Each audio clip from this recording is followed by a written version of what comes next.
بسم اللہ الرحمن الرحیم اللہم صلی علی سیدنا محمد وعلی آل سیدنا محمد واصحاب سیدنا محمد وبارک وسلم علیہم۔ ناظرین، پھر میں ایک مختصر سے عنوان کے ساتھ آپ کے سامنے حاضر ہوں۔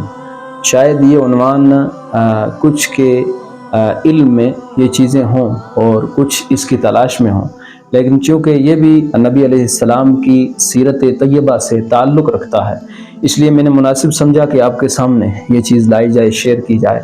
تو یہ روایت حضرت انس رضی اللہ تعالیٰ عنہ سے ہے۔ یعنی جیسے ہم دیکھتے ہیں کہ ہمارے یہاں ایک کلچر ہے کہ کسی بھی چھوٹے بچے کو بچہ کہہ دیا جاتا ہے پیار و محبت میں، اور کسی کے بچے کو بچہ کہہ کر پکارا جاتا ہے۔ تو یہ چیز اسلام کی نظر میں بھی مستحسن ہے، یعنی اس میں کوئی حرج نہیں ہے۔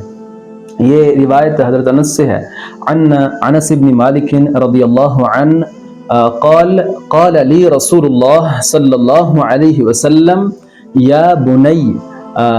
Anas bin Malik radiallahu anhu reported that the Messenger of Allah sallallahu alayhi wasallam addressed me, O my son, subhanallah. یعنی رسول اللہ صلی اللہ علیہ وسلم نے حضرت انس بن مالک کو مخاطب کیا، ندا دی، کس طریقے سے؟ اے میرے بیٹے، سبحان اللہ۔ تو اگر کوئی کسی کو محبت اور پیار سے کسی کے بچے کو بچہ کہہ دے تو اس پر ناگوار نہیں گزرنا چاہیے، اس لیے کہ ان چیزوں کی اباحت ہے، اجازت ہے اسلام کے اندر۔ یہ چیزیں پیار اور محبت کو فروغ دینے والی ہیں۔ ہمیں بھی چاہیے کہ ہم شفقت کرتے ہوئے اگر کسی کے بچے کو بچہ کہتے ہیں تو ضرور کہیں، حرج نہیں ہے، اس لیے کہ جب آپ کسی کے بچے کو بچہ کہہ رہے ہوں گے تو اس کے دل میں بھی آپ کے لیے محبت پیدا ہوگی۔ اللہ سبحانہ و تعالی عمل خیر کی توفیق عطا فرمائے۔ والسلام علیکم ورحمۃ اللہ وبرکاتہ۔